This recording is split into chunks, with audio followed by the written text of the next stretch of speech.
বৃগ ৰাশিৰ ব্যক্তিসকল শাওণ মাহ 2026 আপোনাৰ ভাগ্য সম্পূৰ্ণ সলনি কৰিব। ভগৱান শিৱৰ বিশেষ কৃপাই বন্ধ হৈ থকা কাম পুনৰ আৰম্ভ হ'ব। ধন লাভ, চাকৰিত নতুন সুযোগ আৰু জীৱনত এক ডাঙৰ সুখবৰ আপোনাক অপেক্ষা কৰি আছে। কিন্তু এই মাহত এটা ভুলেই আপোনাৰ সকলো শুভ ফল বাধাগ্ৰস্ত কৰিব পাৰে। কোন দিনবোৰ আটাইতকৈ শুভ? টকা পইচা, প্ৰেম, কৰ্মজীৱন, স্বাস্থ্য, শিক্ষা আৰু ভগৱান শিৱৰ আশীৰ্বাদ পাবলৈ কি প্ৰতিকাৰ কৰিব লাগিব? সকলো কথা জানিবলৈ এই ভিডিঅ'টো শেষলৈকে নিশ্চয় চাই থাকিব, কাৰণ শেষৰ পৰামৰ্শটোৱে আপোনাৰ ভাগ্য সলনি কৰাৰ চাবিকাঠি হ'ব পাৰে। প্ৰথমতে লৈ আহিছোঁ, কি ভুলে সমস্যাত পেলাব পাৰে। এই শাওণ মাহত আপোনাৰ কি ভুল কৰিলে আপোনাৰ সমস্যা হ'ব পাৰে। শাওণ মাহ 2026ত বৃগ ৰাশিৰ জাতক জাতিকাই কিছুমান ভুলৰ পৰা আঁতৰি থাকিলে বহু অপ্ৰয়োজনীয় সমস্যাৰ পৰা নিজকে বচাব পাৰিব। প্ৰথম ভুলটো হৈছে খং আৰু জেদত সিদ্ধান্ত লোৱা।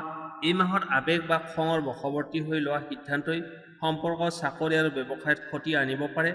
গুৰুত্বপূৰ্ণ সিদ্ধান্তৰ আগতে অলপ সময়লৈ ভালদৰে চিন্তা কৰক। 2 নম্বৰ ভুলটো হ'ল অযথা খৰচ কৰা। হাতত টকা আহিলেই অপ্ৰয়োজনীয় বস্তু কিনা বা আৱেগত খৰচ কৰিলে মাহৰ শেষত আৰ্থিক প্ৰেছাৰ অনুভৱ কৰিব। সঞ্চয়ৰ ওপৰত গুৰুত্ব দিয়ক। 3 নম্বৰ ভুলটো হৈছে সকলোকে সহজে বিশ্বাস কৰা। সকলো মানুহে আপোনাৰ ভাল বুলি নাভাবিব পাৰে। নিজৰ ব্যক্তিগত আৰু আৰ্থিক তথ্য সহজে ভাগ নকৰিব। নতুন চুক্তি বা ইনভেষ্টৰ আগতে সকলো তথ্য পৰীক্ষা কৰক। 4 নম্বৰ ভুলটো হ'ল স্বাস্থ্যক অৱহেলা কৰা।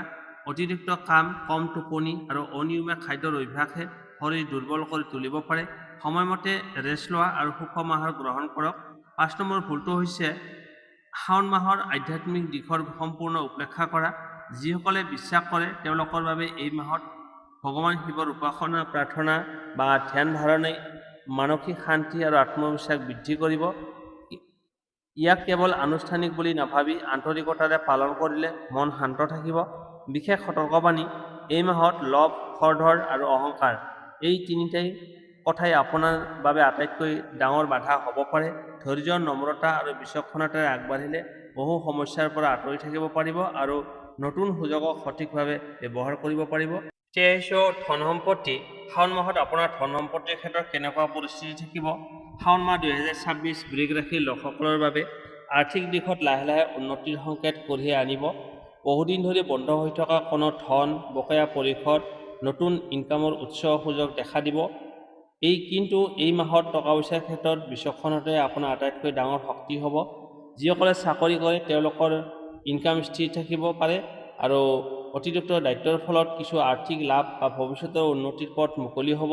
পদোন্নতি বা দৰমহা বৃদ্ধিৰ আলোচনা চলি থাকিলে ধৈৰ্য ধৰি নিজৰ কামত মনোযোগ দিয়ক। ব্যৱসায়ীসকলৰ বাবে এই মাহটো নতুন গ্ৰাহক, নতুন চুক্তি আৰু বিক্ৰী বৃদ্ধিৰ সম্ভাৱনাৰে ভৰা হ'ব। বিশেষকৈ যিসকলে বহুদিন ধৰি একে গতিত ব্যৱসায় চলাই আছে তেওঁলোকে নতুন পৰিকল্পনা আৰু নতুন পণ্য সংযোজন কথা ভাবিব পাৰে। সঠিক সিদ্ধান্ত ল'লে লাভ বৃদ্ধি হোৱাৰ সম্ভাৱনা আছে। যদি আপুনি ঘৰ, মাটি বা অন্য কোনো সম্পত্তি কিনা বেচাৰ কথা ভাবি আছে তেন্তে সকলো নথিপত্ৰ ভালদৰে পৰীক্ষা কৰাৰ পিছতহে সিদ্ধান্ত লওক। খৰধৰকৈ কৰা কোনো চুক্তিয়ে পিছত সমস্যাৰ সৃষ্টি কৰিব। এই মাহত আত্মীয়, বন্ধু বা পৰিচিত লোকৰ অনুৰোধত ডাঙৰ অংকৰ ধন ধাৰ দিয়াৰ আগতে ভালদৰে চিন্তা কৰক। সকলো কথা লিখিতভাৱে স্পষ্ট কৰি লোৱাটো বুদ্ধিমানৰ কাম হ'ব। শ্বেয়াৰ বজাৰ, স্ক্ৰিপ্ট বা নতুন ইনভেষ্টৰ ক্ষেত্ৰত আনৰ কথা শুনি টকা লগাব নালাগে। নিজৰ তথ্য সংগ্ৰহ কৰক আৰু প্ৰয়োজন হ'লে বিশেষজ্ঞৰ পৰামৰ্শ লওক। মাহটোৰ মাজভাগত হঠাতে এটা অতিৰিক্ত খৰচ আহিব পাৰে। সেয়েহে আৰম্ভণিৰ পৰাই সঞ্চয়ৰ অভ্যাস বজাই ৰাখিলে সেই পৰিস্থিতি সহজে মিলাব পাৰিব। যিসকলে ঋণ পৰিশোধ কৰি আছে তেওঁলোকৰ বাবে এই মাহত ঋণৰ বোজা কিছু লাঘৱ কৰাৰ সুযোগ আহিব। নিয়মীয়াকৈ পৰিশোধ অব্যাহত ৰাখিলে ভৱিষ্যতে আৰ্থিক স্থিৰতা বৃদ্ধি পাব। বিশেষ সংকেত, শাওণ মাহত টকা পইচাৰ ক্ষেত্ৰত লোভতকৈ পৰিশ্ৰম আৰু ধৈৰ্যই অধিক ফল দিব। সৎ উপায়ে উপাৰ্জন কৰা ধনে এই সময়ত অধিক স্থায়ী সুখ আৰু সমৃদ্ধি কঢ়িয়াই আনিব। মনত ৰাখিব, ধন উপাৰ্জন কৰাটো গুৰুত্বপূৰ্ণ, কিন্তু ধন সঠিকভাৱে ব্যৱহাৰ আৰু সঞ্চয় কৰাটোৱে আপোনাৰ ভৱিষ্যত অধিক সুৰক্ষিত কৰি তুলিব পাৰে। তাৰ পিছত আহিছোঁ কৰ্মজীৱন, চাকৰি আৰু ব্যৱসায়। শাওণ মাহত বৃগ ৰাশিৰ লোকসকলৰ বাবে কৰ্মজীৱনত এটা গুৰুত্বপূৰ্ণ সময় হ'ব। এই মাহত আপোনাৰ ধৈৰ্য, পৰিশ্ৰম আৰু শৃংখলাই সফলতাৰ মূল চাবিকাঠি হ'ব। বহুদিন ধৰি যি কামত আপুনি কষ্ট কৰি আহিছে তাৰ ইতিবাচক ফল লাহে লাহে দেখা পাব। চাকৰিয়াল লোকসকলৰ বাবে এই মাহত ঊৰ্ধ্বতন বিষয়াৰ বিশ্বাস আৰু সমৰ্থন লাভ কৰাৰ সম্ভাৱনা আছে। আপোনাৰ কামৰ মান উন্নত হ'লে নতুন দায়িত্ব, পদোন্নতি বা ভৱিষ্যতৰ উন্নতিৰ পথ মুকলি হ'ব। নতুন প্ৰজেক্ট বা গুৰুত্বপূৰ্ণ দায়িত্ব পালে আত্মবিশ্বাসেৰে গ্ৰহণ কৰক। অফিচত সহকৰ্মীৰ সৈতে সহযোগিতামূলক মনোভাৱ বজাই ৰাখক। সৰু ভুল বুজাবুজি বা অহংকাৰৰ বাবে সম্পৰ্ক নষ্ট নকৰিব। আপোনাৰ শান্ত আৰু ধৈৰ্যশীল ব্যৱহাৰেই বহু সমস্যাৰ সমাধান কৰিব। যিসকলে নতুন চাকৰি বিচাৰি আছে তেওঁলোকৰ বাবে এই মাহ আশাব্যঞ্জক হ'ব পাৰে। সাক্ষাৎকাৰ, লিখিত পৰীক্ষা বা নতুন সুযোগৰ পৰা ইতিবাচক ভাল খবৰ লাভ কৰাৰ সম্ভাৱনা আছে। নিজৰ দক্ষতা বৃদ্ধি আৰু ৰিজ্যুম আপডেট কৰি ৰাখক। ব্যৱসায়ীসকলৰ বাবে এই মাহত ব্যৱসায় সম্প্ৰসাৰণৰ সুযোগ দিব পাৰে। নতুন গ্ৰাহক, নতুন অৰ্ডাৰ বা নতুন অংশীদাৰৰ সৈতে যোগাযোগ বৃদ্ধি পাব। বিশেষকৈ অনলাইন ব্যৱসায় বা নতুন বিপণন পদ্ধতি ব্যৱহাৰ কৰিলে লাভ বৃদ্ধি হোৱাৰ সম্ভাৱনা আছে। কিন্তু কোনো নতুন ব্যৱসায়িক চুক্তি কৰাৰ আগতে সকলো নথিপত্ৰ আৰু নিয়ম চৰ্ত ভালদৰে পৰীক্ষা কৰক। কেৱল লাভৰ আশাত খৰখেদাকৈ সিদ্ধান্ত নল'ব। যিসকলে নিজা ব্যৱসায় চলাই আছে তেওঁলোকে এই মাহত গ্ৰাহকৰ বিশ্বাস বজাই ৰখাটো অধিক গুৰুত্ব দিয়ক। সময়মতে সেৱা, সৎ ব্যৱহাৰ আৰু গুণগত মান বজাই ৰাখিলে ভৱিষ্যতে ডাঙৰ লাভৰ পথ মুকলি হ'ব। এই মাহত এৰাই চলিবলগীয়া ভুল: অফিচৰ ৰাজনীতি, আনৰ সমালোচনা বা অহংকাৰৰ বাবে নিজৰ লক্ষ্যৰ পৰা আঁতৰি নাযাব। নিজৰ কামকেই প্ৰথম অগ্ৰাধিকাৰ দিয়ক। বিশেষ সংকেত: শাওণ মাহৰ দ্বিতীয় ভাগত এটা নতুন ফোন কল, ইমেইল, সাক্ষাৎকাৰ বা ব্যৱসায়িক প্ৰস্তাৱে আপোনাৰ কৰ্মজীৱনৰ দিশ সলনি কৰাৰ সুযোগ আনিব। সেই সুযোগ চিনাক্ত কৰি আত্মবিশ্বাস, ধৈৰ্য আৰু বিচক্ষণতাৰে আগবাঢ়িলে এই মাহ আপোনাৰ কেৰিয়াৰৰ বাবে এক স্মৰণীয় সময় হৈ উঠিব পাৰে। তাৰপিছত আহিছোঁ প্ৰেম আৰু দাম্পত্য জীৱন। শাওণ মাহ 2026 বৃষ ৰাশিৰ লোকসকলৰ বাবে প্ৰেম আৰু দাম্পত্য জীৱনত আৱেগ, বিশ্বাস আৰু ধৈৰ্যৰ পৰীক্ষাৰ সময় হ'ব। এই মাহত সম্পৰ্কক মজবুত কৰিবলৈ আন্তৰিক কথা-বতৰা আৰু পৰস্পৰৰ প্ৰতি সন্মান অতি প্ৰয়োজনীয় হ'ব। যিসকল প্ৰেমৰ সম্পৰ্কত আছে তেওঁলোকৰ বাবে এই মাহত সঙ্গীৰ সৈতে বুজাবুজি দূৰ কৰাৰ এক ভাল সুযোগ আহিব। বহুদিন ধৰি মনত থকা কথা খোলাখুলিভাৱে ক'বলৈ চেষ্টা কৰক। সঁচা অনুভূতি প্ৰকাশ কৰিলে সম্পৰ্ক আৰু অধিক গভীৰ হ'ব। কিন্তু আৱেগত বা খঙত কঠোৰ কথা নক'ব। এটা ভুল বাক্যই বহুদিনৰ বিশ্বাসত আঘাত আনিব পাৰে। সঙ্গীৰ মতামতক সন্মান কৰক আৰু সিদ্ধান্ত দুয়োজনে মিলি লওক। অবিবাহিত লোকসকলৰ বাবে এই মাহত নতুন চিনাকি বা বিশেষ কাৰোবাৰ সৈতে সম্পৰ্ক গঢ়ি উঠাৰ সম্ভাৱনা আছে। কিন্তু কেৱল বাহ্যিক আকৰ্ষণ দেখি তৎক্ষণাত বিশ্বাস নকৰিব। সময় লৈ মানুহজনক ভালদৰে চিনি পোৱাটো অধিক বুদ্ধিমানৰ কাম হ'ব। বিবাহিত জীৱনত পৰিয়ালৰ দায়িত্ব, আৰ্থিক বিষয় বা সময়ৰ অভাৱৰ বাবে কেতিয়াবা মতানৈক্য হ'ব পাৰে। কিন্তু ধৈৰ্য আৰু মৰমেৰে কথা পাতিলে সেই সমস্যাবোৰ সহজে সমাধান কৰিব পাৰিব। এই মাহত সঙ্গীক সময় দিয়ক, একেলগে কিছু ভাল মুহূৰ্ত কটাওক। যদি দীৰ্ঘদিন ধৰি সম্পৰ্কত দূৰত্ব চলি আছে তেন্তে শাওণ মাহত সেই দূৰত্ব কমোৱাৰ সুযোগ আহিব। এটা আন্তৰিক ফোন কল, সৰু উপহাৰ বা মৰমেৰে কোৱা কেইটামান কথাই সম্পৰ্ক পুনৰ ভাল কৰি তুলিব। এই মাহত তৃতীয় ব্যক্তিৰ কথা বা সন্দেহৰ বাবে সম্পৰ্ক নষ্ট নকৰিব। বিশ্বাস আৰু সততাই এই সময়ত আপোনাৰ সম্পৰ্কৰ আটাইতকৈ ডাঙৰ শক্তি হ'ব। শাওণ মাহৰ বিশেষ পৰামৰ্শ: যিসকলে ভগৱান শিৱ বা মা পাৰ্বতীক ভক্তিভাৱে পূজা কৰে তেওঁলোকৰ বাবে এই মাহ আধ্যাত্মিকভাৱে বিশেষ শুভ বুলি মনা হয়। আন্তৰিকতাৰে প্ৰাৰ্থনা কৰিলে মনৰ শান্তি আৰু সম্পৰ্কত ইতিবাচকতা বৃদ্ধি পাব। বিশেষ সংকেত: শাওণ মাহৰ শেষৰ ফালে এটা ভাল খবৰ, পৰিয়ালৰ আশীৰ্বাদ আৰু আন্তৰিক সিদ্ধান্তই আপোনাৰ প্ৰেম আৰু দাম্পত্য জীৱনত নতুন সুখ আৰু স্থিৰতা আনিব।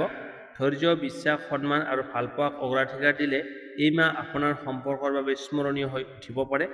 তাৰপিছত আহিছোঁ শিক্ষা আৰু প্ৰশিক্ষণ। শাওণ মাহ 2026 বৃষ ৰাশিৰ ছাত্ৰ-ছাত্ৰী আৰু নতুন দক্ষতা শিকিবলৈ আগ্ৰহীসকলৰ বাবে এক গুৰুত্বপূৰ্ণ সময় হ'ব পাৰে। এই মাহত একাগ্ৰতা, নিয়মীয়া অনুশীলন আৰু সময়ৰ সঠিক ব্যৱহাৰ কৰিলে ভাল ফলাফল লাভ কৰাৰ সম্ভাৱনা আছে।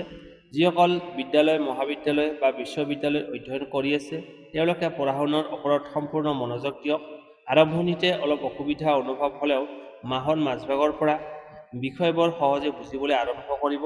কঠিন বিষয় এৰি নাথাকি প্ৰতিদিনে অলপ অলপকৈ অনুশীলন কৰক। যিসকলে প্ৰতিযোগিতামূলক পৰীক্ষা যেনে APSC, SSC, বেংকিং, ৰেলৱে বা আন যিকোনো পৰীক্ষা প্ৰস্তুতি চলাই আছে, তেওঁলোকৰ বাবে এই মাহত নিয়মীয়া ৰিভিজন আৰু মক টেষ্ট অতি গুৰুত্বপূৰ্ণ। কেৱল নতুন বিষয় পঢ়াতকৈ আগতে শিকা বিষয়বোৰ পুনৰাবৃত্তি কৰিলে অধিক লাভ হ'ব। মোবাইল, সামাজিক মাধ্যম আৰু অপ্ৰয়োজনীয় সময় নষ্ট কৰা অভ্যাসে আপোনাৰ লক্ষ্যৰ পৰা আঁতৰাই নিব পাৰে।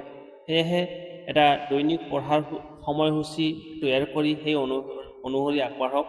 যিসকলে নতুন দক্ষতা স্কিল শিকিব বিচাৰে, যেনে কম্পিউটাৰ, ডিজিটেল মাৰ্কেটিং, ভাষা শিক্ষা, অনলাইন কোৰ্চ বা অন্য কোনো প্ৰশিক্ষণ, তেওঁলোকৰ বাবে এই মাহ আৰম্ভণিৰ পৰা অনুকূল হ'ব পাৰে। এই সময়ত শিকা জ্ঞান ভৱিষ্যতে কৰ্মজীৱনত সহায়ক হ'ব। শিক্ষক, গুৰু বা অভিজ্ঞ ব্যক্তিৰ পৰামৰ্শ সন্মান কৰক। কেতিয়াবা এটা সঠিক পৰামৰ্শই আপোনাৰ সফলতাৰ পথ অতি সহজ কৰি তুলিব পাৰে। এই মাহত এৰাই চলিবলগীয়া ভুল: এলেহুৱা, পঢ়া পিছুৱাই ৰখা আৰু পিছত কৰিম বুলি ভাবি সময় নষ্ট কৰা। এই অভ্যাসে আপোনাৰ লক্ষ্যত বাধা সৃষ্টি কৰিব পাৰে। প্ৰতিদিনে অলপ অলপকৈ আগবাঢ়িলে মাহৰ শেষ ভাগত ডাঙৰ অগ্ৰগতি অনুভৱ কৰিব। বিশেষ সংকেত: শাওণ মাহৰ দ্বিতীয় ভাগত এটা ভাল খবৰ আছে। পৰীক্ষাত সফলতা, নতুন কোৰ্চত ভৰ্তি বা গুৰুত্বপূৰ্ণ প্ৰশিক্ষণৰ সুযোগ লাভ কৰাৰ সম্ভাৱনা আছে। আত্মবিশ্বাস, শৃংখলা আৰু কঠোৰ পৰিশ্ৰম বজাই ৰাখিলে শিক্ষা আৰু প্ৰশিক্ষণৰ ক্ষেত্ৰত এই মাহ আপোনাৰ বাবে সফলতাৰ নতুন দুৱাৰ মুকলি কৰিব। তাৰপিছত আহিছোঁ শুভ তাৰিখ। শাওণ মাহত শুভ তাৰিখ, শুভ সংখ্যা, শুভ ৰং আৰু বিশেষ প্ৰতিকাৰৰ কথা। শাওণ মাহত বৃষ ৰাশিৰ বাবে কিছুমান দিন বিশেষভাৱে শুভ বুলি গণ্য কৰা হৈছে।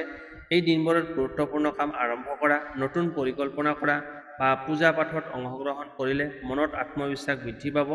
শুভ তাৰিখ: 21 জুলাই, 27 জুলাই, 4 আগষ্ট, 11 আগষ্ট আৰু 17 আগষ্ট।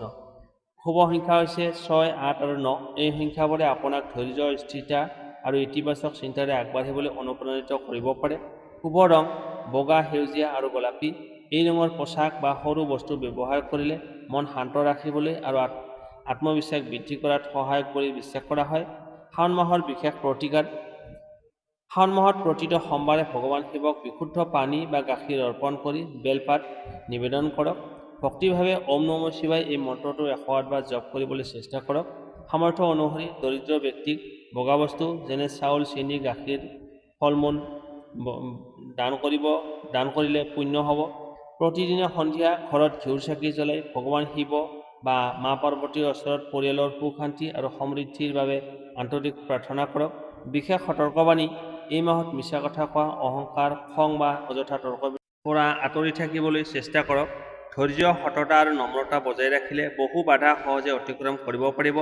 শেষত বিশেষ মেছেজ: শাওণ মাহ কেৱল শুভ সময়ৰ আশাই নহয়, আত্মবিশ্লেষণ, শৃংখলা আৰু সৎ কৰ্মৰ মাহ। বিশ্বাস, পৰিশ্ৰম আৰু ইতিবাচক মনোভাৱে আগবাঢ়িলে এই মাহত জীৱনৰ বহু ক্ষেত্ৰত নতুন সুযোগ লাভ কৰিব পাৰে। বন্ধু-বান্ধৱীসকল, এয়া আছিল বৃষ ৰাশিৰ শাওণ মাহৰ সম্পূৰ্ণ ৰাশিফল। যদি ভিডিঅ'টো আপোনাৰ অকণমানো সহায়ক যেন লাগিছে তেন্তে নিশ্চয় এটা লাইক কৰক আৰু আপোনাৰ পৰিয়াল তথা বন্ধু-বান্ধৱী আন বৃষ ৰাশিৰ লোকসকলৰ সৈতে শ্বেয়াৰ কৰক। আপোনাৰ ৰাশি, অভিজ্ঞতা আৰু কোনো প্ৰশ্ন থাকিলে কমেণ্টত নিশ্চয় লিখিব। আপোনাৰ মন্তব্য মই পঢ়িবলৈ চেষ্টা কৰক। এনেধৰণৰ প্ৰতিদিন সাপ্তাহিক, মাহেকীয়া ৰাশিফল জ্যোতিষ সম্পৰ্কীয় তথ্য নিয়মীয়াকৈ পাবলৈ আমাৰ চেনেলটো ছাবস্ক্ৰাইব কৰক আৰু কাষতে থকা বেল আইকনটো অন কৰি ৰাখক, যাতে নতুন ভিডিঅ' আপলোড হ'লেই আপুনি সৰ্বপ্ৰথমে জানিব পাৰে। মনত ৰাখিব, ভাগ্য কেৱল অপেক্ষা কৰিলেই সলনি নহয়, সৎ কৰ্ম, ধৈৰ্য, ইতিবাচক চিন্তা আৰু ঈশ্বৰৰ ওপৰত বিশ্বাসী জীৱনৰ পথ উজ্বলাই তোলে। ভগৱান শিৱ আৰু মা পাৰ্বতীৰ কৃপা সদায় আপোনাৰ ওপৰত আৰু আপোনালোকৰ পৰিয়ালৰ ওপৰত বৰষি থাকক। পুনৰ লগ পাম পৰৱৰ্তী ভিডিঅ'ত। ধন্যবাদ। হৰ হৰ মহাদেৱ।